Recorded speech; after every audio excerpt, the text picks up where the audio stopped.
সুপ্রিয় শিক্ষার্থীবৃন্দ, আসসালামু আলাইকুম। আশা করি তোমরা সবাই ভালোই আছো। যেহেতু করোনাকালীন পরিস্থিতিতে স্কুল বন্ধ, ক্লাস হচ্ছে না, তাই আমরা অনলাইনে তোমাদের ক্লাস নিচ্ছি। আশা করি এতে তোমরা উপকৃত হচ্ছ। তো আজকে আমরা তোমাদের বাংলা দ্বিতীয় পত্রের কারক ও বিভক্তি এবং সম্বন্ধপদ ও সম্বোধন পদ নিয়ে আলোচনা করব।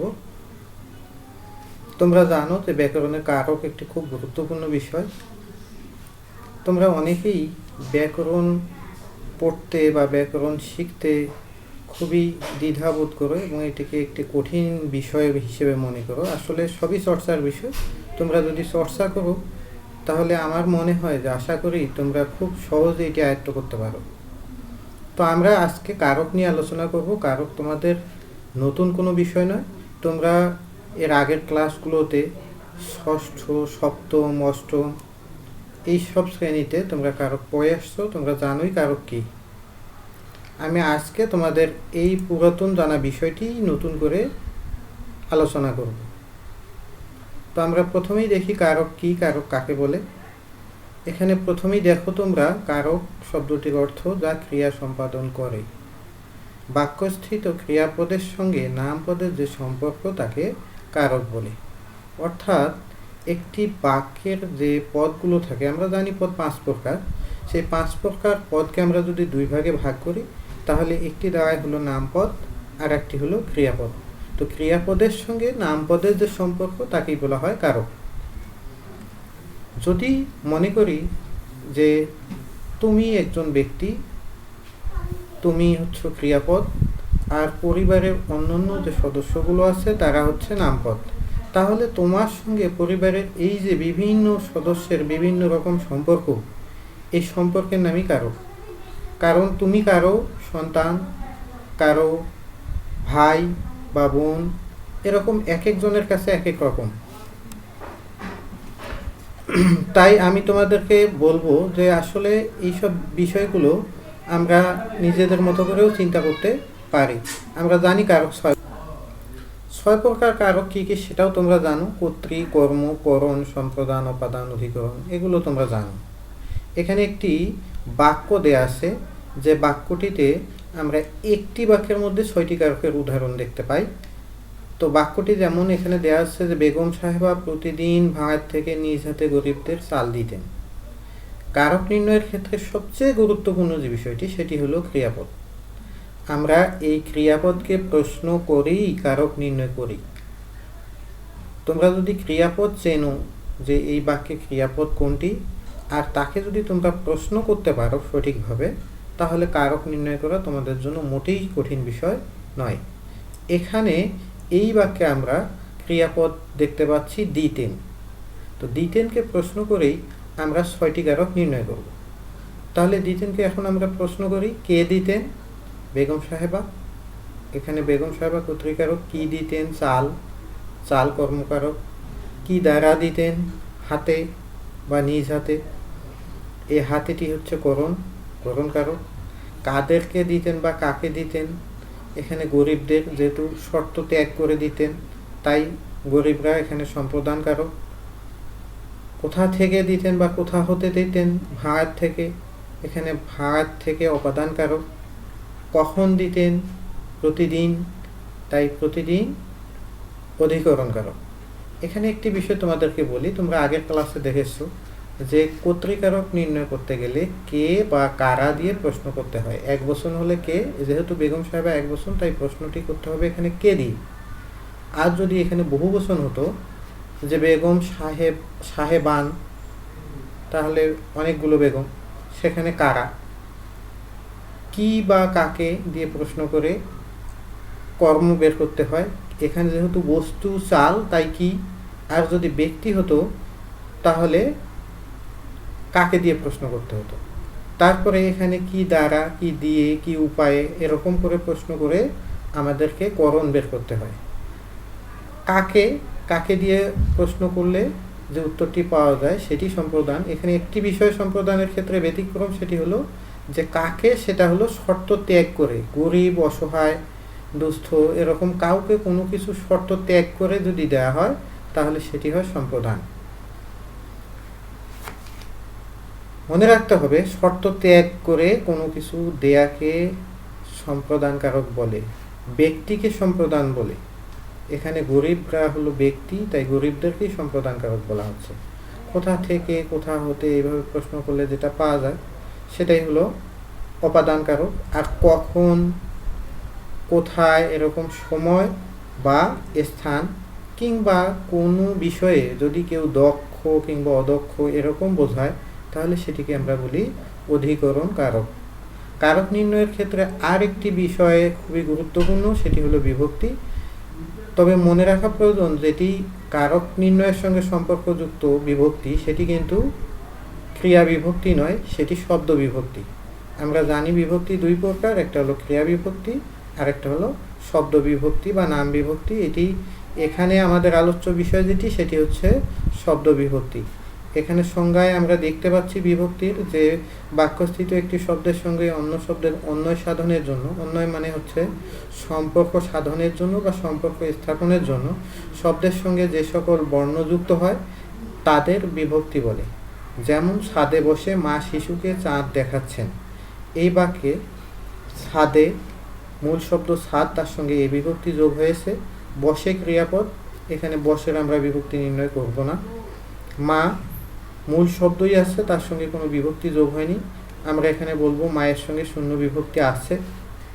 শিশুকে, এখানে শিশুর সঙ্গে কে বিভক্তি যোগ হয়েছে। তারপরে চাঁদ, আবার চাঁদের সঙ্গেও আমরা শূন্য বিভক্তি পাচ্ছি। দেখাচ্ছেন এটি ক্রিয়াপদ, তাই এটি আমাদের আলোচনায় আসবে না। তাহলে এখানে আমরা দেখতে পাচ্ছি ছাদে বসে মা শিশুকে চাঁদ দেখাচ্ছেন, এই বাক্যের মধ্যে এ, শূন্য, কে, শূন্য ইত্যাদি বিভক্তি যোগ হয়েছে। তোমরা এখানে দেখতে পাচ্ছ যে যেখানে বিভক্তি নাই, যেমন মা আর শিশু, চাঁদ, এই দুই জায়গাতেই শূন্য বিভক্তি আছে বলছি, বিভক্তি নাই এই কথা বলছি না। হ্যাঁ, যেখানে বিভক্তি থাকে না সেখানে বলতে হয় যে শূন্য বিভক্তি আছে, তোমরা জানো সেটি, আবার নতুন করে স্মরণ করিয়ে দিচ্ছি। সে কথাটি এখানে বলা আছে যে বিভক্তি চিহ্ন স্পষ্ট না হলে সেখানে শূন্য বিভক্তি আছে মনে করা হয়। বাংলা শব্দ বিভক্তি 7 প্রকার, প্রথমা থেকে সপ্তমী পর্যন্ত, সেটা তোমরা জানো। এখানে নিচে দেখো যে বাংলা শব্দ বিভক্তি 7 প্রকার, প্রথমা, দ্বিতীয়া, এভাবে সপ্তমী পর্যন্ত। সবচেয়ে গুরুত্বপূর্ণ লাইনটি যেটি তোমরা মনে রাখো না, সেটি আমি তোমাদেরকে বলবো যে এটি ভালো করে তোমরা গুরুত্বপূর্ণ লাইন হিসেবে দাগায় নিবা। সেটি হচ্ছে একবচন এবং বহুবচন ভেদে বিভক্তিগুলোর আকৃতিগত পার্থক্য দেখা যায়। প্রশ্ন আসে, একবচন ও বহুবচন ভেদে বিভক্তিগুলোর কোন ধরনের পার্থক্য দেখা যায়? উত্তর হবে আকৃতিগত। আমরা এখন নিচে আসে দেখব যে বিভক্তির আকৃতিগত পার্থক্যগুলো কীরকম। আমরা এখানে দেখতে পাচ্ছি এই যে বিভক্তির আকৃতি, একবচন আর বহুবচন। তোমরা এখানে দেখতে পাচ্ছ যে বহুবচনের যে মানে কি বলবো, যে বিভক্তিগুলো আছে সেগুলো অনেক বড় বড় শব্দের, আর এক বচনের যে বিভক্তিগুলো আছে এগুলো ছোট ছোট শব্দের, তাই এগুলো সংক্ষিপ্ত আর এগুলো বৃহৎ। প্রথমা বিভক্তিতে তোমরা এখানে দেখতে পাচ্ছ শূন্য, অ-এ, অতে, এতে। আসলে এই যে পরের যে অ, এ, তে, এতে আসছে এগুলো মানে মনে করা হয় না। এখানে প্রথমা বিভক্তি মানেই হলো শূন্য বিভক্তি, তোমরা শুধু মনে রাখবো প্রথমা মানে শূন্য বিভক্তি। বহুবচনগুলো তোমাদের খুব একটা কাজে লাগবে না, আমি বলবো যে এগুলো তোমরা যারা খুব গুরুত্ব দিয়ে মনে রাখতে অভ্যস্ত বা গুরুত্বপূর্ণ মনে করো তারা মনে রাখবা, আর যাদের প্রয়োজন মনে করবা না তোমরা যারা, তাদের এগুলো মনে রাখার প্রয়োজন নেই। শুধু এগুলো এক বচনের যেগুলো আমি তোমাদেরকে বলে দিচ্ছি সেগুলোই তোমরা মনে রাখবা, তাতেই ইনশাল্লাহ তোমাদের বিভক্তি নিয়ে সমস্যা হবে না। দ্বিতীয়াতে কেরে, বাকি যেগুলো আছে এওয়াতে এগুলো না, শুধু কেরে মনে রাখবা, কেরে বা এরে। তৃতীয়া হলো দ্বারা, দিয়া বা দিয়ে, কর্তৃক। চতুর্থী হলো দ্বিতীয়ার মতো মানে হচ্ছে কেরে। তাহলে আমরা কিভাবে বুঝবো যে এটি দ্বিতীয়া না চতুর্থী? এটি একটি গুরুত্বপূর্ণ প্রশ্ন। দ্বিতীয়াও কেরে, চতুর্থীও কেরে। এক্ষেত্রে তোমাদের মনে রাখা প্রয়োজন যে চতুর্থীতে কেরে তখনই চতুর্থী হবে যখন সেটি নিমিত্তার্থে বসবে। নিমিত্তার্থে যখন কে রে বসে তখন সেখানে চতুর্থী বিভক্তি হয়। আমরা উদাহরণে গিয়ে সেগুলো দেখব। পঞ্চমী হতে থেকে সে, এগুলো পঞ্চমীতে আসে। ষষ্ঠী রয়ের, সপ্তমী এ অ তে এতে, এগুলো তোমরা আগের থেকেই জানো। আবারও বললাম, তোমাদের বই আছে, আমি তোমাদের বই থেকেই দেখাচ্ছি, এগুলো তোমরা বই থেকে ভালো করে আত্মস্থ করবে। এখন বিভক্তি যোগের নিয়ম কিছু আছে। এখানে বিভক্তি যোগের নিয়মে প্রথমেই যেটি দেয়া আছে, অপ্রাণী বা ইতর প্রাণীবাচক শব্দের বহু বচনে রা যুক্ত হয় না, গুলিগুলো যুক্ত হয়। যেমন পাথরগুলো, গরুগুলি। অপ্রাণী বা ইতর প্রাণী, শুধুমাত্র মানুষকে উন্নত প্রাণী মনে করা হয়, তা বাদ দিয়ে অন্য সবগুলোই হলো ইতর প্রাণী। এরপরে অপ্রাণীবাচক শব্দের উত্তর মানে আগে কে বা রে বিভক্তি হয় না, শূন্য বিভক্তি হয়। যেমন কলম দাও,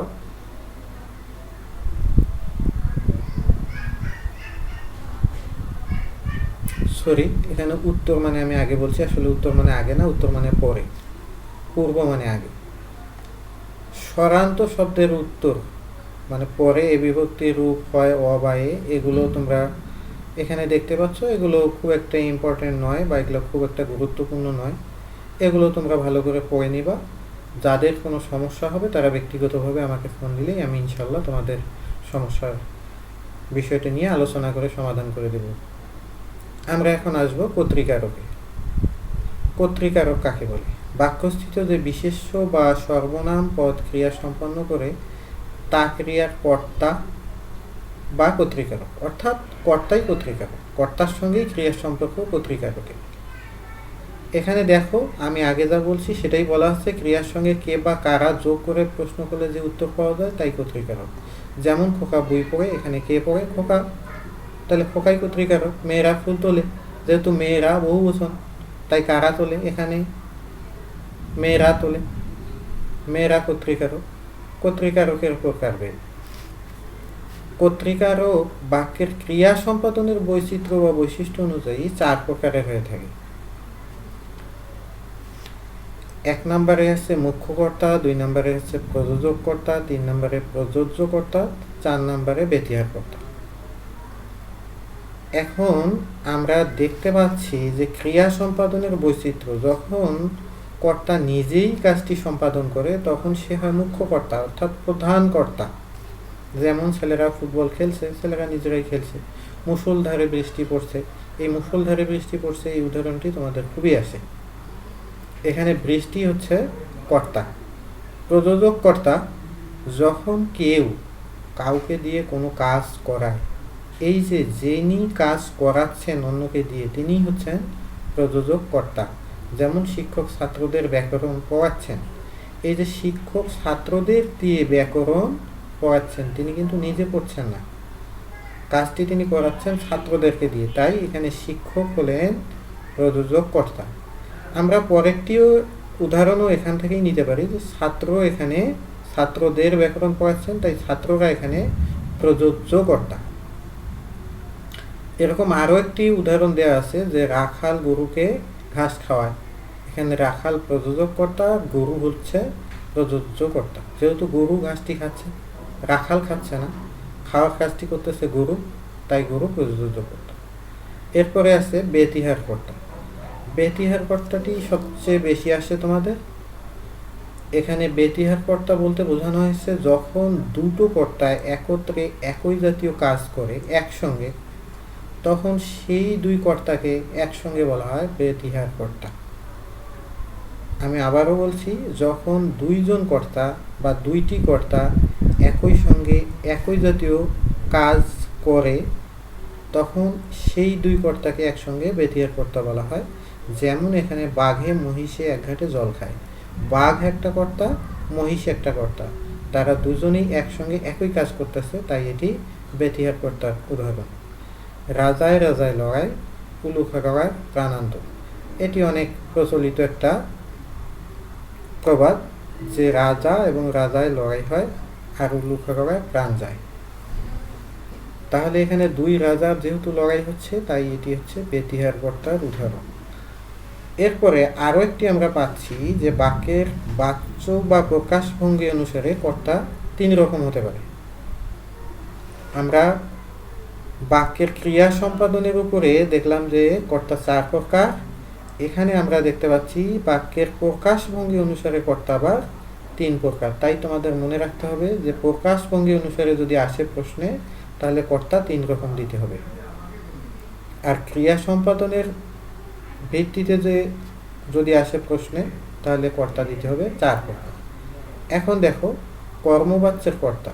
কর্মবাচ্য, কর্তৃবাচ্য, ভাববাচ্য এগুলো বাচ্যের উদাহরণ বা বাচ্যের আলোচনা, তোমরা এগুলো জানো। কর্মবাচ্য যখন কর্মপদের প্রাধান্য থাকে, কর্মপদ ক্রিয়াপদ কর্মের অনুসারী হয়, তখন সেটাকে বলা হয় কর্মবাচ্যের কর্তা।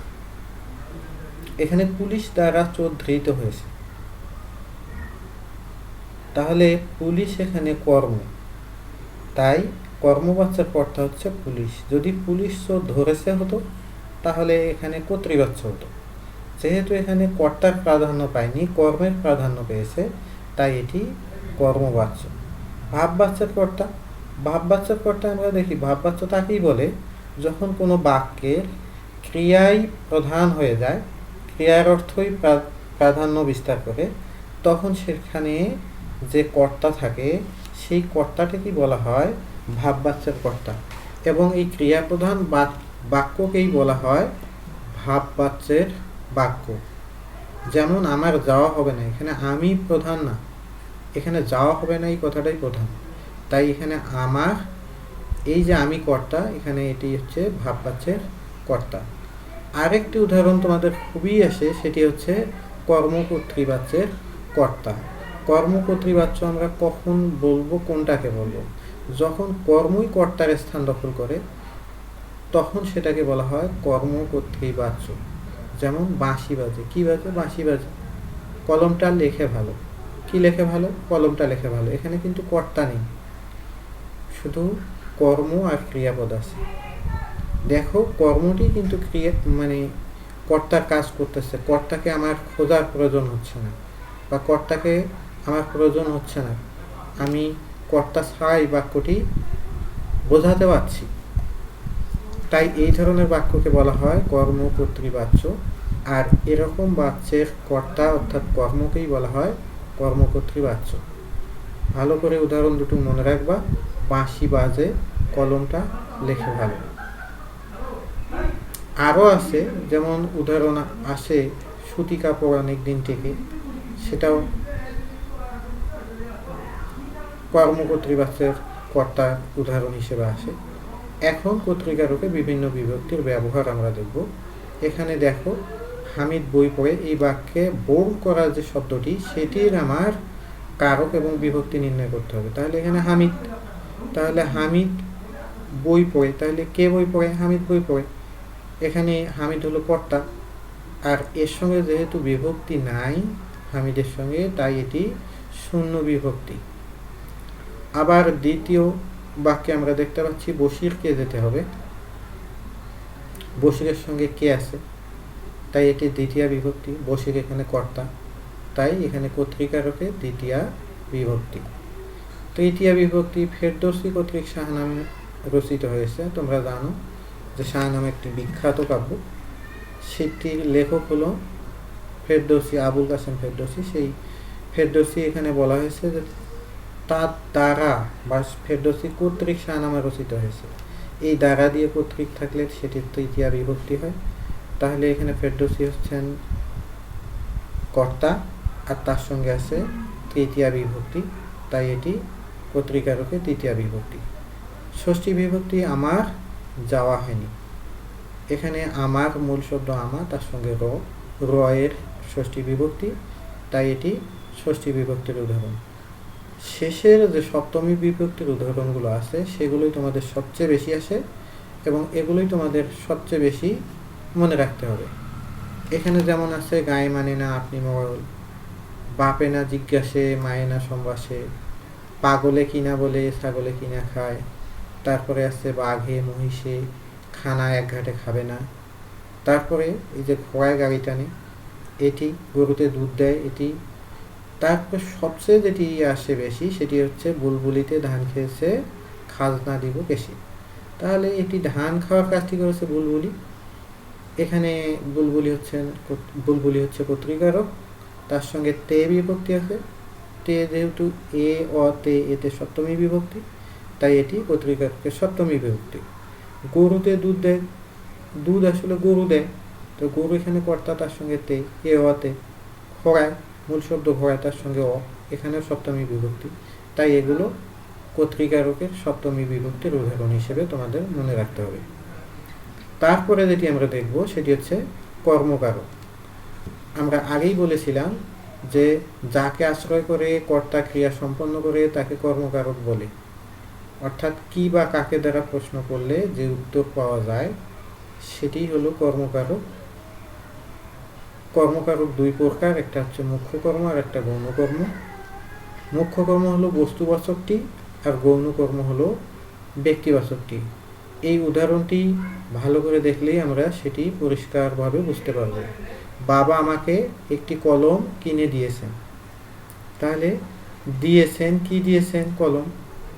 কলম যেহেতু বস্তুবাচক তাই এটি মুখ্য কর্ম। কাকে দিয়েছেন? আমাকে দিয়েছেন।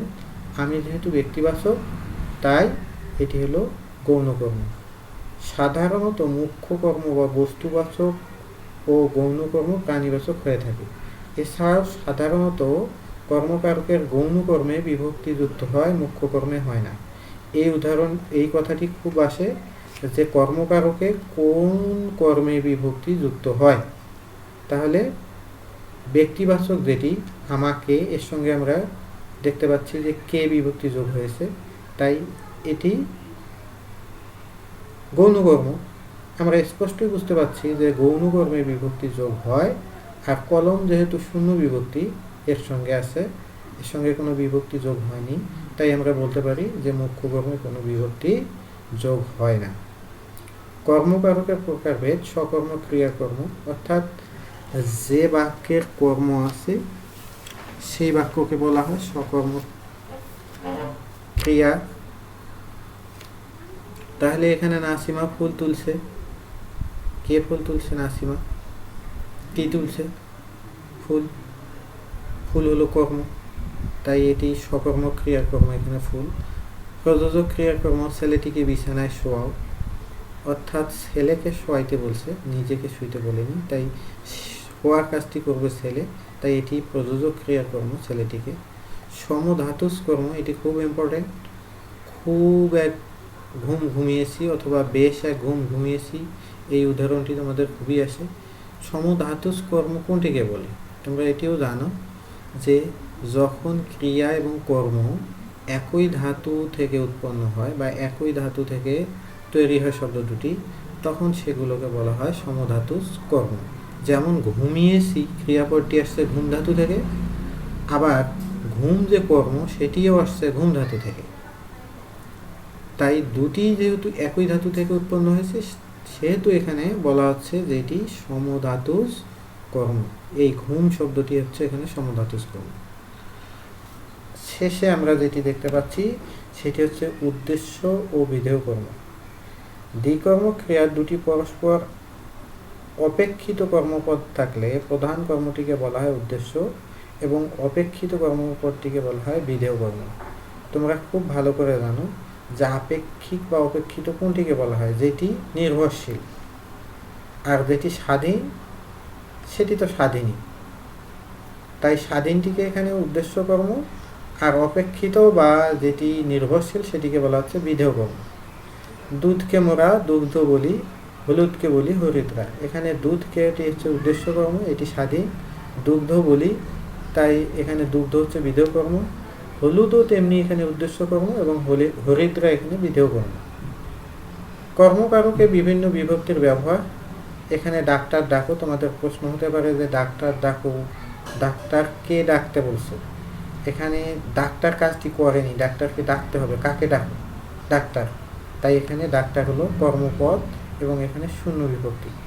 আমাকে একখানা বই দাও, বই এর সঙ্গে শূন্য বিভক্তি। রবীন্দ্রনাথ পড়লাম, নজরুল পড়লাম, এর সুরাহা খুঁজে পেলাম না। এখানে বোঝানো হচ্ছে যে রবীন্দ্রনাথের বই পড়লাম, নজরুলের বই পড়লাম, কিন্তু এই সমস্যার সমাধান খুঁজে পেলাম না। তাই এখানে রবীন্দ্রনাথ এবং নজরুল কর্মকারক। দ্বিতীয় বিভক্তি তাকে বলো, কাকে বলতে বলছে? তাকে। এখানে দ্বিতীয় কে বিভক্তি যোগ হয়েছে। তারপরে রে আছে, আমারে তুমি করিবে ত্রাণে নহে মোর প্রার্থনা। কে রে দ্বিতীয় বিভক্তি, তোমরা জানো। সেম এরকমই আরেকটি উদাহরণ আছে, আমরা উপাদান কারকে দেখব। বিপদে তুমি করিবে ত্রাণে নহে মোর প্রার্থনা। এখানে আছে আমারে, আর ওখানে আছে বিপদে। এখানে কাকে ত্রাণ করবে? আমারে। আর ওখানে বিপদে, কোথা থেকে? বিপদ থেকে। তাই ওটি হয় উপাদান আর এটি হয় কর্ম। এটি কিন্তু খুব ভালো করে মনে রাখতে হবে তোমাদের। ষষ্ঠী বিভক্তির এখানে উদাহরণ দেওয়া আছে, তোমার দেখা পেলাম না, কার দেখা পেলাম না, তোমার দেখা পেলাম না। তারপর সপ্তমী এ বিভক্তি আছে, জিজ্ঞাসিব জনে জনে বিপসায়। বিপসায় কথাটির অর্থ হচ্ছে যে একই কাজ যখন কেউ বারবার, মানে একই রকম যদি কেউ বারবার হয়, যেমন জিজ্ঞাসিব জনে জনে, কাকে জিজ্ঞাসা করবো? আমি জনে জনে জিজ্ঞাসা করবো। তাই জনে জনেই এটি এখানে বিপসা অর্থে সপ্তমী বিভক্তির ব্যবহার হয়েছে, আমরা এটি দেখতে পাচ্ছি। এরপরে আছে করণ কারক। করণ কাকে বলে? করণ শব্দ সহায়ক যন্ত্র বা উপায়।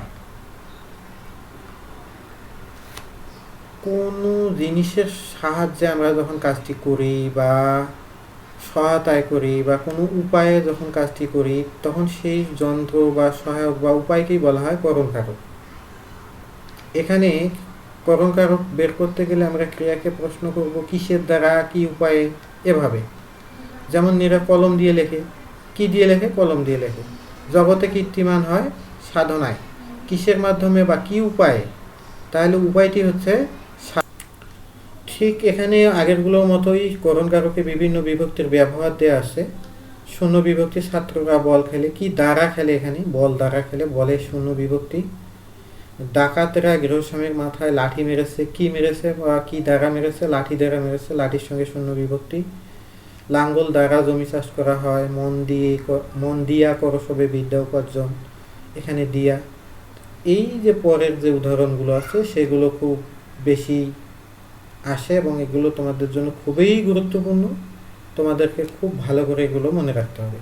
যেমন ফুলে ফুলে ঘর ভরেছে, আসলে ফুল দ্বারা, ফুলে ফুলে ঘর ভরেছে মানে ফুল দ্বারা ঘর ভরেছে, সেটি তোমাদেরকে মনে রাখতে হবে। ফুল যোগে ফুলে, ফুল যোগে ফুলে, মূল শব্দের সঙ্গে এই বিভক্তি যোগ হয়েছে, তাই এটি সপ্তমী বিভক্তি।